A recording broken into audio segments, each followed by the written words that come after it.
Hola, buen día. Bienvenidos sean ustedes como siempre, hoy en especial a esta emisión número 303 de Política de la Mexicana, correspondiente a este viernes 23 de marzo. ¿Y qué saben ustedes? ¿Qué siguió? ¿Qué pasó con Fidel Herrera Beltrán? Que ayer fuimos los primeros de informarles que el ex gobernador de Veracruz había sufrido un derrame cerebral o un infarto al miocardio. Y pues una serie de versiones, incluso nosotros le dijimos que habíamos hablado con una gente cercana a él, muy cercana, y que negó absolutamente la especie, que no era nada, que había ido a un chequeo de rutina. Pero ya después su propia esposa, Rosa Borunda, Rosita Borunda, en su cuenta de Twitter publicó pues que les había dado un susto, pero que ya estaba en manos de los médicos ahí en el hospital ABC de allá de la capital del país. Luego también salió su hijo, el diputado federal por el PBN, Javier Herrera Borunda, también dijo que pues, su padre los había preocupado, pero que ya estaba, según el reporte de los médicos, hoy todavía lo confirmaron, que está en condición estable y que pues estaban esperando nada más precisamente ya estabilizarlo lo más posible para ya trasladarlo a su casa para la convalecencia, pero no se ha sabido a ciencia cierta qué es. En el caso del político que consultamos y que nos dijo que era negativo totalmente, absolutamente, bueno, pues esto no es más que resultado de que nuestros políticos mexicanos, políticos de esta política nuestra, política la mexicana, se creen perfectos, que no se enferman, que no les duele nada, que no, absolutamente nada. Casi son unos superhombres y unas supermujeres a los que no les ataca ningún problema. O eso quieren simular, pero pues caray, por favor, somos de carne y hueso y nadie está exento de sufrir algún problema. Pero vayamos un poquito al fondo. ¿Qué le pudo haber sucedido a Fidel Herrera Beltrán para ese derrame cerebral o ese infarto? Bueno, pues hay una situación muy sencilla, es la depresión, el estrés a que está sometido ese hombre, un político por hecho y por derecho, porque en realidad tiene la capacidad, una inteligencia extraordinaria, una inteligencia de cámara fotográfica. Y bueno, pues el hombre se envaneció con el poder lo trastornó y llegó incluso, recuerdan ustedes, cuando la sucesión del 2012 llegó a decir que él tenía mayor capacidad para ser el candidato a la presidencia de la República que Enrique Peña Nieto, que ya por entonces ya se mencionaba. Y, y así él, indiscutiblemente, es un tipo con una... él inicia su carrera precisamente a la sombra de aquel presidente rollero, demagogo y populista Luis Echeverría Álvarez, que lo escuchó hablar siendo Fidel muy joven y se lo llevó como orador y ya después lo mandó a prepararse al extranjero, ya después lo hizo diputado federal plurinominal y de ahí se fue, de ahí para Real por propios méritos, por sus propios recursos, un hombre muy inteligente y sobre todo con una visión de la política de, de, de, de gran visión, vaya. Pero desgraciadamente el poder los trastorna, el poder los enloquece y ya vieron lo que terminó poniendo como sucesor a alguien a la medida de sus intereses, no de los intereses de Veracruz, pero en el pecado llevó la penitencia porque ya vimos lo que le resultó con Javier Duarte de Ochoa. El problema es que se llevó entre las espuelas a todo Veracruz y a todos los veracruzanos. Entonces, creemos que en este momento, cuando lo vemos que ya las listas plurinominales del PRI salieron para diputados, senadores y Fidel Herrera no apareció por ningún lado. Por ningún lado aparece, precisamente porque pues es alguien que en política los errores se pagan muy caros. Si en algún ejercicio de la vida cotidiana, pública y gubernamental sobre todo, los errores se pagan caros, es en la política precisamente. Y él cometió errores. Él incluso lo exiliaron allá en Barcelona como cónsul de México, allá en Barcelona, España. Y luego pues convenció al presidente para venir y quién sabe qué le habrá ofrecido, que iba a ayudar al PRI para que se ganara la elección del gobernador del 2016, pues si lo hizo, le falló, y hoy se suponía que también iba a meter las manos, tiene mucha gente colocada, eso sí, logró, meter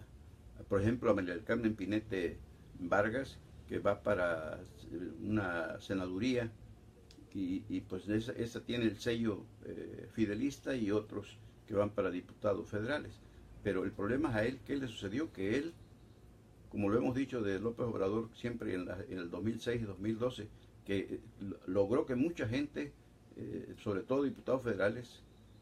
y senadores, ganaran, pero él no pudo lograr la presidencia de la República. Y decíamos siempre que al falso Mesías López Obrador le pasó lo que al verdadero Mesías, que nos salvó a todos, pero no pudo salvarse a sí mismo, como la historia, la Biblia lo registra. Pero en el caso de Fidel Herrera Beltrán, bueno, pues para nosotros creemos que fue esa, el estrés, la decepción, la preocupación y el sentido de culpabilidad, que no hay duda que debe tener, que debe sentir, que se engolosinó con el poder y quiso hacer más de lo que debía, pero no solamente eso, sino que lo hizo mal. Recuerdan cómo él juró que mientras él fuera gobernador o estuviera en la política, ningún Yunes iba a llegar a la gubernatura. Y miren, la humillación que le hizo Miguel Ángel Yunes Linares, y también Héctor Yunes Landa, porque fue el candidato, y en las condiciones que él les había hecho la chamba. A Pepe Yunes en el 2006 con la senaduría, y a Héctor Yunes con la diputación local por el distrito de la Antigua, ya en Ciudad Cardel. Entonces, él siempre, y de pronto se la voltean. Imagínense ustedes cuál fue la reacción de Miguel Ángel Yunes Linares cuando logró la candidatura, logró la gubernatura, logró ganarla contra Fidel, que pues dicen que el pleito de ellos es por cuestión de faldas de hace muchos, muchos años, pero son enemigos irreconciliables. Y lógicamente que Yunes le tiene puesto el dedo con demandas, con denuncias penales, administrativas, y Fidel hace mucho tiempo que no viene a Veracruz, porque existía el temor, la amenaza velada de que podrían arrestarlo. La ley tiene sus recovecos, sus dobleces también, y no habría duda de que Yunes Linares. Entonces, Fidel, imagínense, del Veracruz, que fue su feudo, que fue su búnker, que lo tuvo en sus manos para él solo, porque recuerdan ustedes cómo era un político que agarraba de tonto al que se le ponía enfrente. En el 2004, cuando competía por la gubernatura, llegaban a verlo los aspirantes a alcaldes y a diputados locales, y les decías, tú vete y empieza a hacer precampaña. Pon en las bardas, Fidel, gobernador, tú, para alcalde o diputado local. Y órale, vimos entonces cómo todo el estado, y finalmente no le alcanzaron las posiciones para cumplir los caprichos, o sea, los chamaqueó. Pero el chamaqueado resultó él, porque recuerdan cómo apenas y le pudo ganar por 25,000 votos a Gerardo Buganza Salmerón del PAN, y por otro poco más a Dante Delgado del PRD y de entonces Convergencia. Candidatos que no tenían ningún peso específico. Dante venía de aquella fama que no se la puede sacudir aunque esté podrido en dinero, del fraude que le cometió a Veracruz por más de 450 millones de pesos de los viejos, cuando fue gobernador interino, que en mala hora lo dejó don Fernando Gutiérrez Barrios ahí por confianza. Era el hombre de su confianza, y le salió mordiendo la mano también a don Fernando. Entonces, ya ahí Fidel empezó a aprender. Ya después ya no aplicó la misma teoría en las elecciones intermedias, pero en las del 2010 para la sucesión, su propia sucesión, bueno, pues ya sabemos a quién designó, que en una carrera meteórica le organizó a Javier Duarte, que era subsecretario de la CEFIPLAN, lo hizo secretario, diputado federal por Córdoba, y de ahí candidato a la gubernatura de Veracruz, un candidato a la medida de sus intereses de Fidel Herrera Beltrán, y sabía que le iba a cuidar las espaldas, pero no solamente se las descuidó, sino que lo empinó también a él porque pues no tapó los hoyos negros que dejó Fidel de la administración pública estatal y encima todavía los hizo más grandes con lo que él defraudó. Ahí empieza la debacle de Fidel Herrera Beltrán y que tuvo prácticamente que exiliarse, válgase la expresión, de Veracruz. Lo exiliaron primero en Barcelona y después en la Ciudad de México, pero no venía a Veracruz, quizá no porque nadie se lo prohibiera, sino porque dicen que el miedo no anda en burro. Aquí lo único que decíamos ayer es de desearse que Fidel se reponga, que quede bien de este problema de derrame cerebral o infarto al miocardio, no sabemos qué, que no le queden secuelas y que siga haciendo lo que a él es su pasión, lo que le fascina, la política partidista gubernamental o hasta donde lo dejen llegar. Se trata de un ser humano que indiscutiblemente nos debemos solidarizar con quien sea, no importa quién sea, simplemente es una vida humana, es un ser humano que tiene derecho a la vida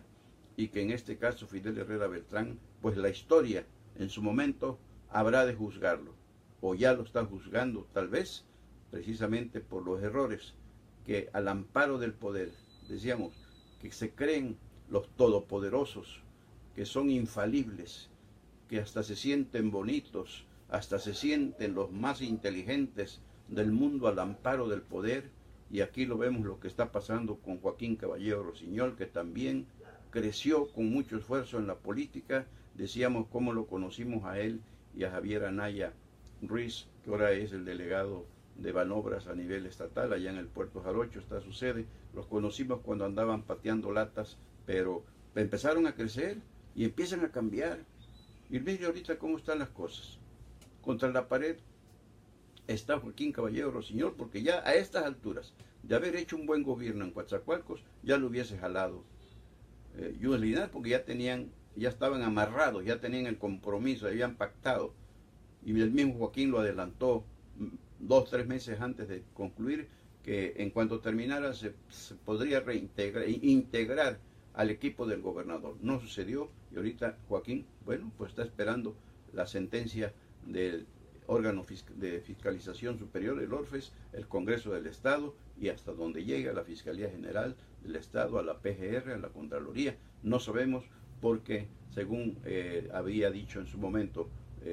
Víctor Manuel Carranza Rosaldo, habría registrado un desfalco de más de 300 millones de pesos, independientemente de los que venía arrastrando por los créditos que solicitaron los anteriores presidentes municipales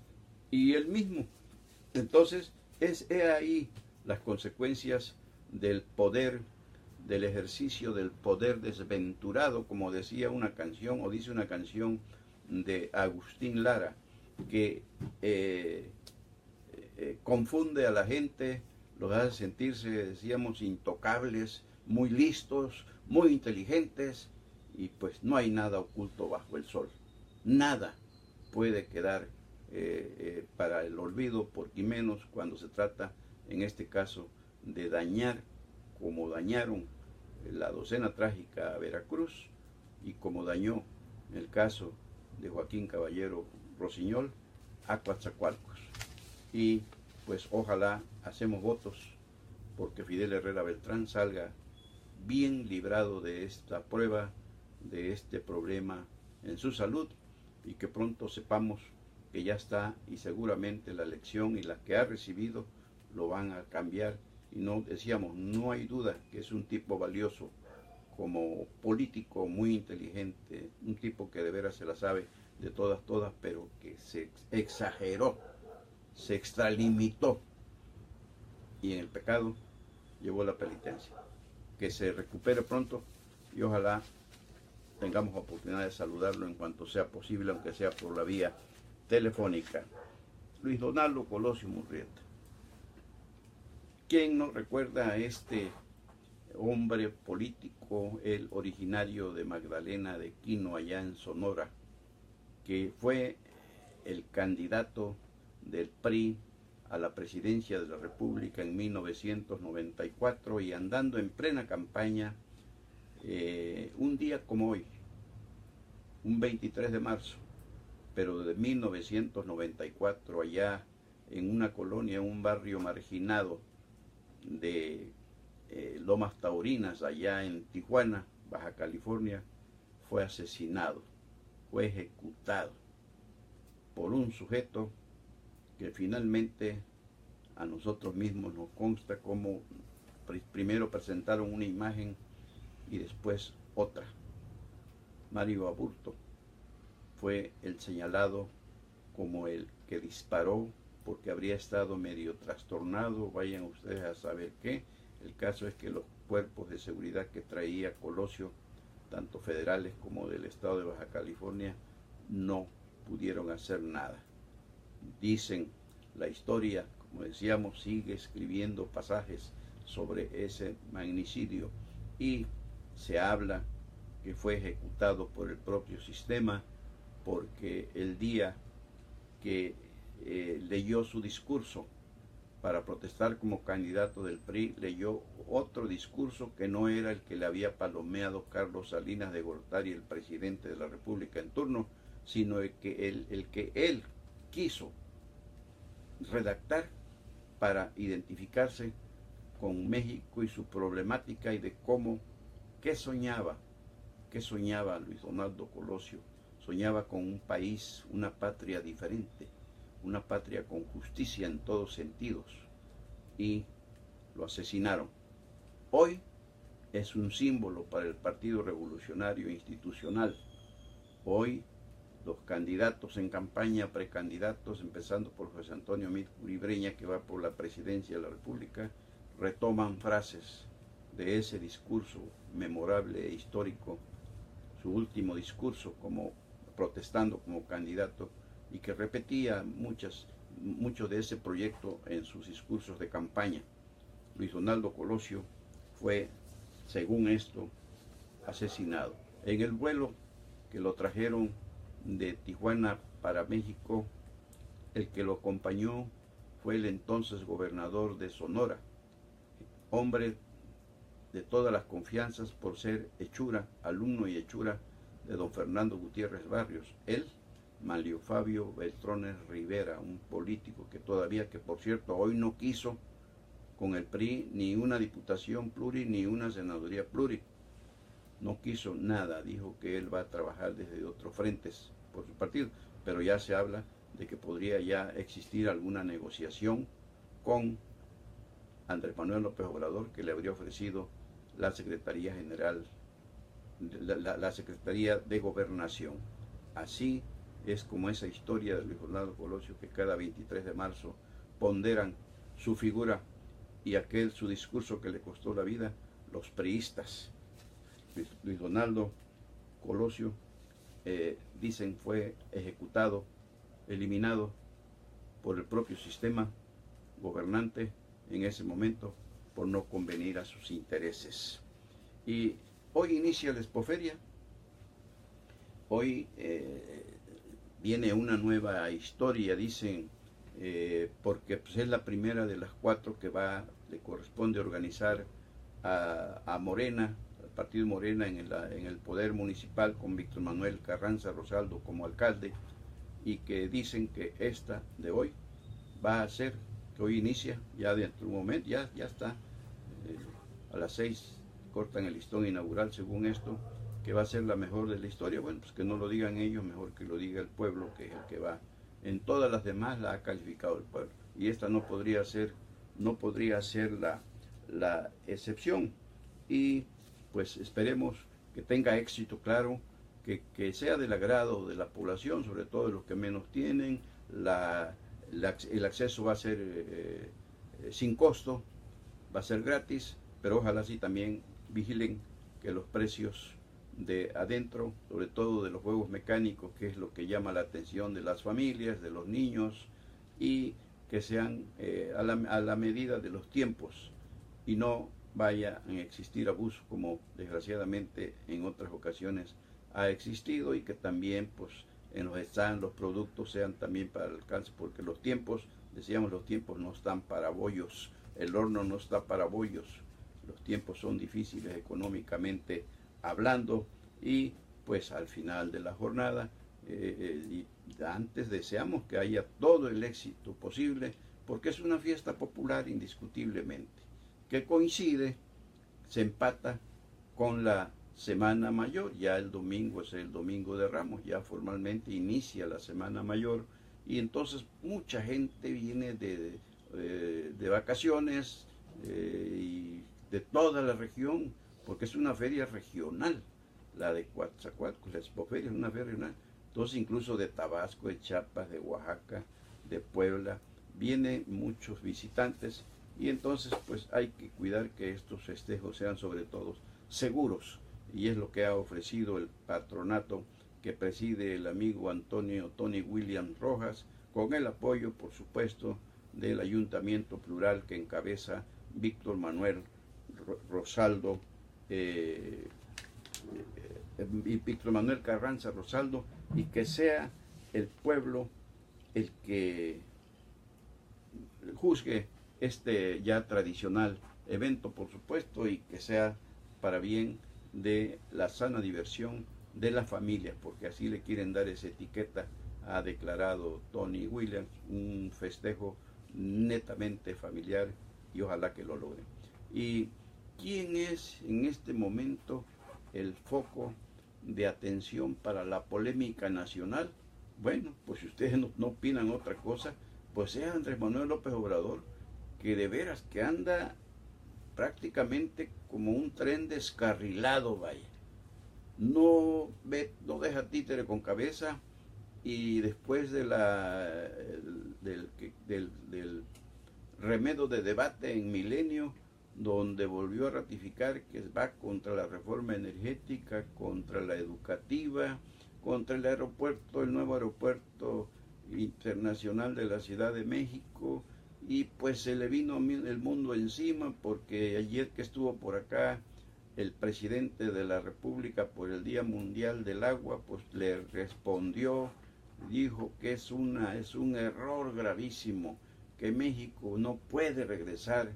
al pasado,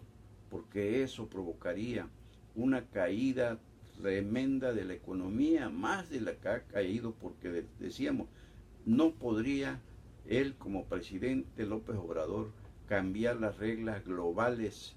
financieras, que son las que están moviendo al mundo y son las que fijan precisamente las directrices a todos los países. Decíamos, México tiene su petróleo y los demás países del mundo también, pero no son ellos los que fijan los precios de los hidrocarburos. De nada depende este resultado de la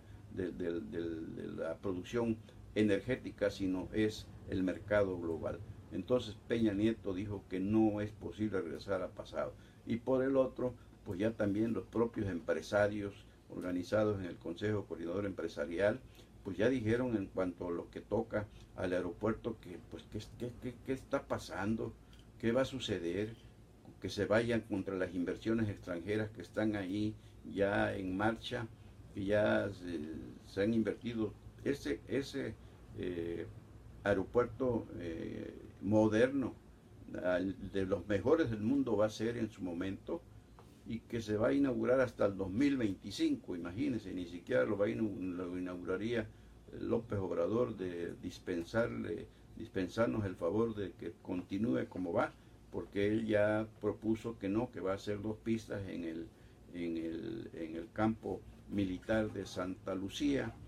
Pues ya le dijeron que ahí no es viable por los riesgos que podría causar, incluso choques de aviones. Y esto, bueno, pues entonces hay que hacer las cosas como indican los que saben de esto, y no por quítame estas pajas o por querer ser diferente al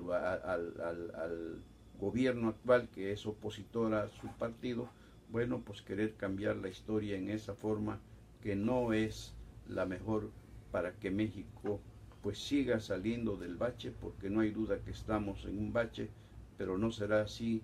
con improvisaciones ni ocurrencias como México va a salir adelante. Pues sí, el mismo José Antonio me dijo que después de oír a López Obrador con lo que dijo y quiso decir ahí en Milenio, les decíamos, donde no le dio chance a los presuntos, a la presunta contraparte de por lo menos dialogar, porque él se llevó el tiempo y los temas los llevó hasta donde quiso, y pues dijo José Antonio Meade que a él le provocó pues pesadillas, lo que nada más escucharlo, que no podía dormir, nada más pensar de que se llega a realizar esto, que dijo no es lo que México necesita para seguir en la ruta que lleva, una ruta que, bueno, ya también el asesor comercial del presidente de Estados Unidos, Donald Trump, también salió a decir lo mismo, que él ve un riesgo con Andrés Manuel López Obrador, porque impactaría no solo al mercado mexicano, sino al mercado internacional que tiene inversiones en México y que está volteando la mirada hacia México, como en el caso de la reforma energética, que ya en este momento ya se va a poner en marcha. Tenemos entendido que la quinta o séptima ronda y que para el otro año ya habrá una inversión de 200.000 millones de dólares en las rondas ya licitadas. También Ricardo Anaya, el candidato, el cuestionado candidato del PAN-PRD-MC, dijo que él no va a cancelar, que no está de acuerdo con la cancelación del aeropuerto que ya está ordenando López Obrador, que ya se siente presidente, camina como presidente, habla como presidente, y en fin, que él lo que sí haría era sería revisar, a ver en qué condiciones, en qué términos se concedieron los contratos de ese aeropuerto, pero ya también López Obrador ya también dijo que va a interponer amparos, ya están listos para interponerlos para que no se otorgue un contrato más del aeropuerto, porque él va a llegar, él ya está seguro que va a ganar y que va a parar todo eso. Ya había dicho antes que el día 2 de julio, al otro día de la elección, va a visitar a Peña Nieto para decirle que pare, pero ya mejor sus asesores pues ya le recomendaron que mejor promueva amparos para detener esas licitaciones de nuevos contratos para el aeropuerto internacional de la Ciudad de México, donde en este momento están trabajando más de 40.000 gentes y ya lleva una inversión de casi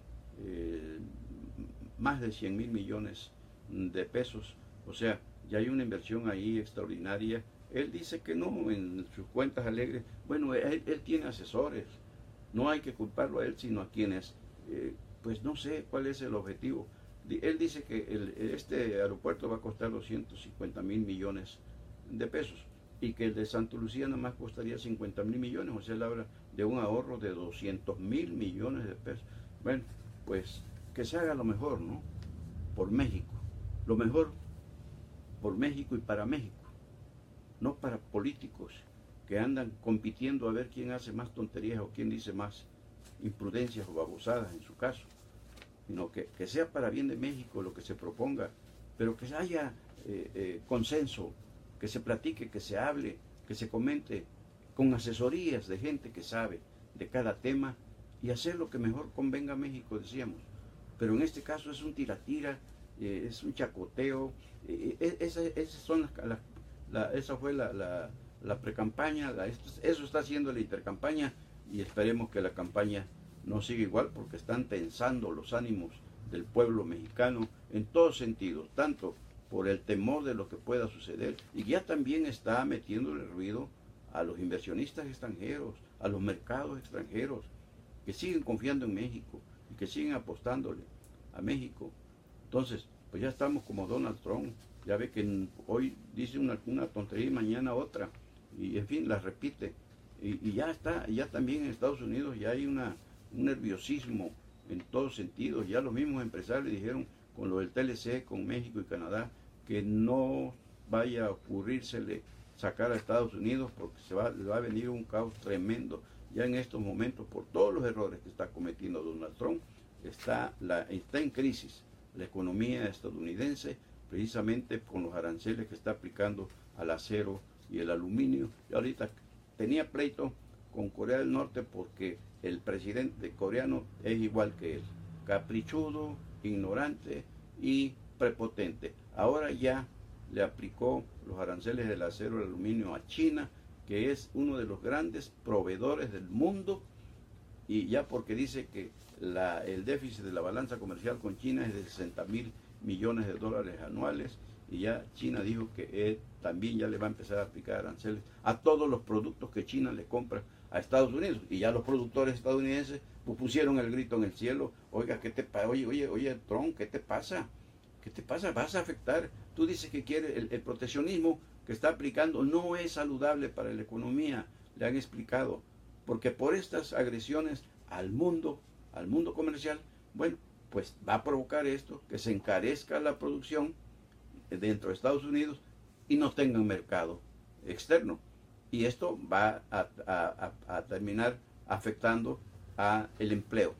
sobre todo, y a la inversión también, por supuesto. Y por acá, con la novedad que Noé García Jofre quiere demostrar, quién sabe a quién, que nada lo liga con el alcalde Carranza y con Morena. Noé García Jofre es el presidente impuesto de la Junta Municipal Electoral que va a sancionar las elecciones para subagentes municipales, que son el domingo,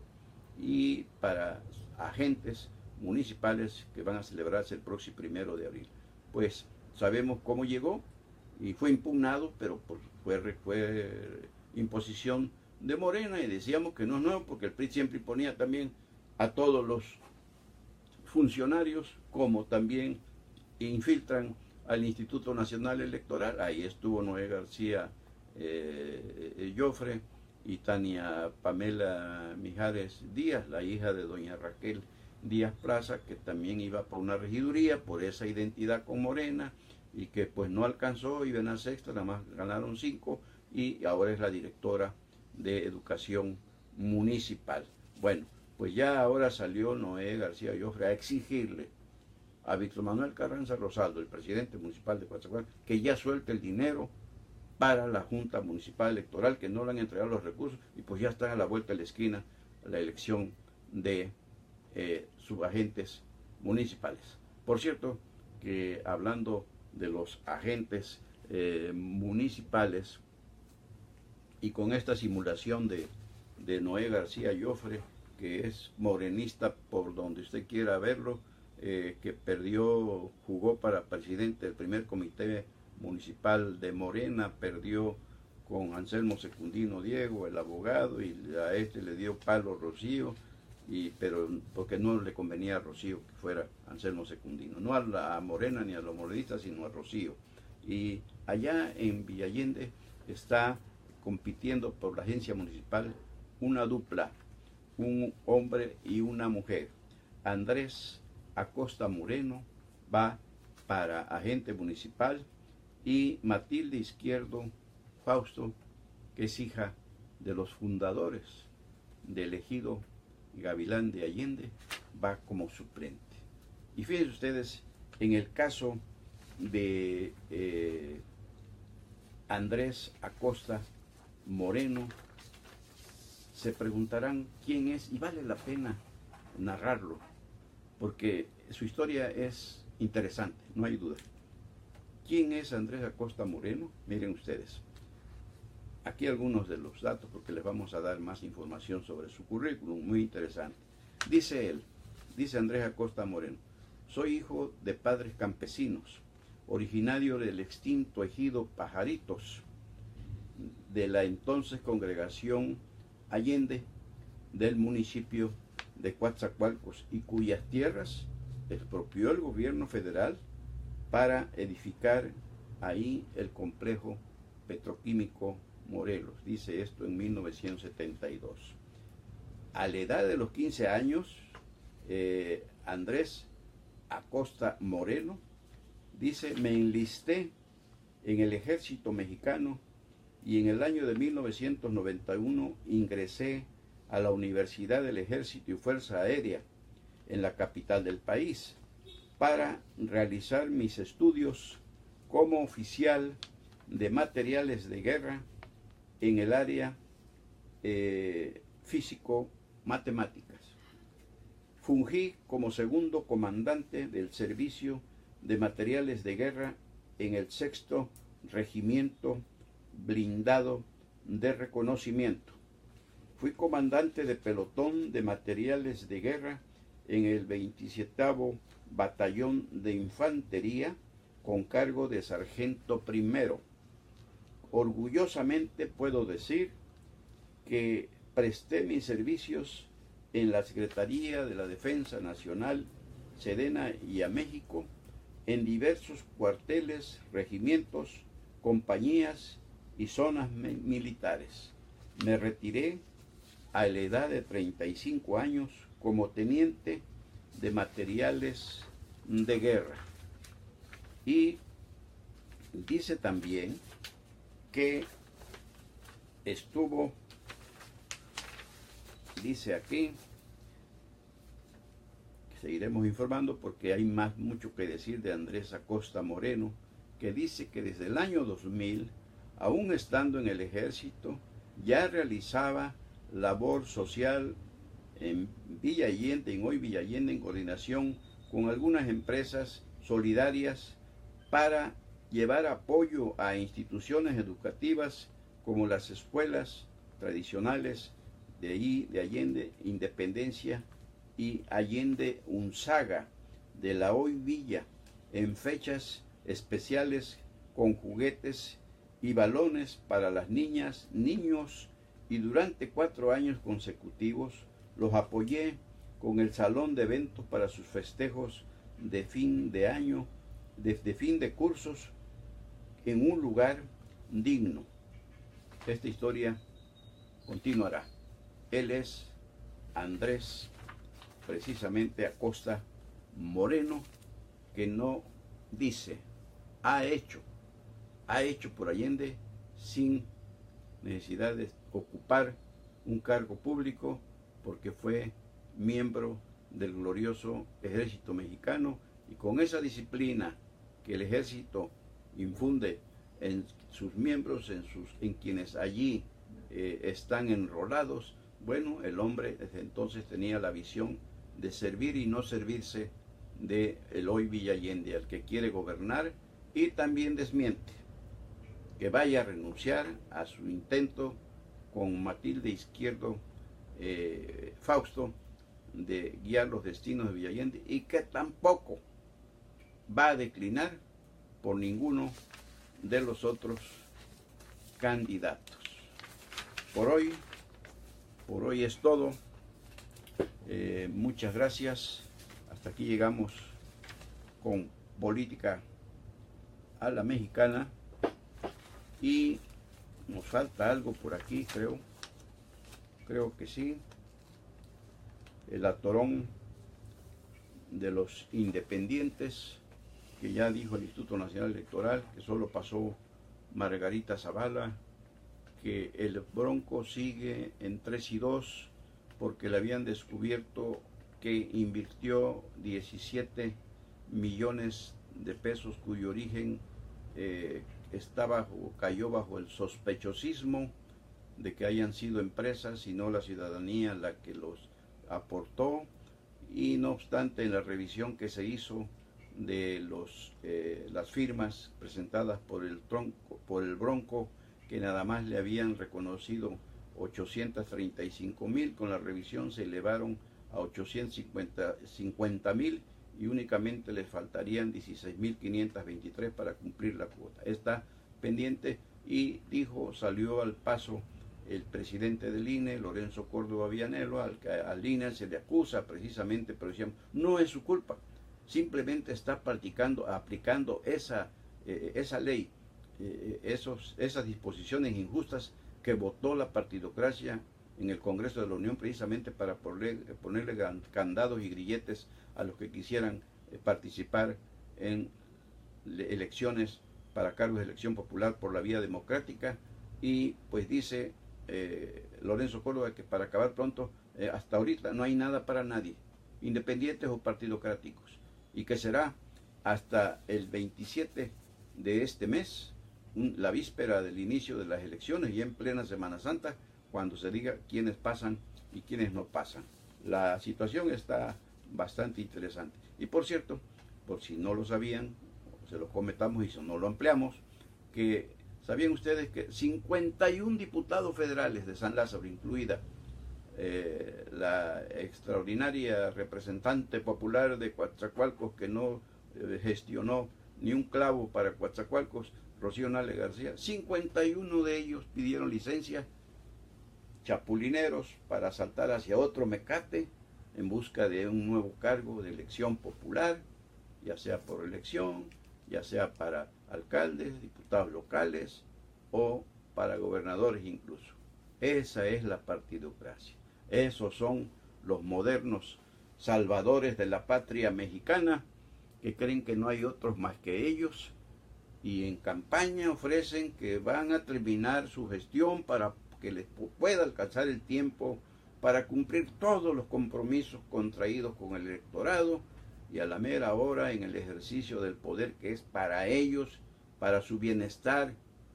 y no para la del pueblo, pues ya ve lo que sucede. 51 diputados federales pidieron licencia, ya se las concedieron para irse en busca, decíamos, de otro mecate para seguir viviendo a cuerpo de reyes y de reinas, a costilla del pueblo mexicano. He ahí la partidocracia nociva, parásita partidocracia que decíamos que no es lo que México necesita y que ya basta. Pero eso solamente lo podemos decidir nosotros, ese ya basta, a la hora de emitir nuestro sufragio con esa llave de la democracia, que es la credencial de elector para votar con fotografía. Hasta aquí llegamos hoy con esta emisión 303 de Política a la Mexicana de este viernes 23 de marzo, Dios mediante. Mañana sábado 24 por aquí estaremos, pero si hay algo antes que consideremos de importancia para ustedes, por supuesto que volveremos para compartirlo certeramente. Por hoy es todo. Gracias, mil gracias por acompañarnos, por compartirnos. Soy Sebejara, su servidor, Carlos Velasco Jara.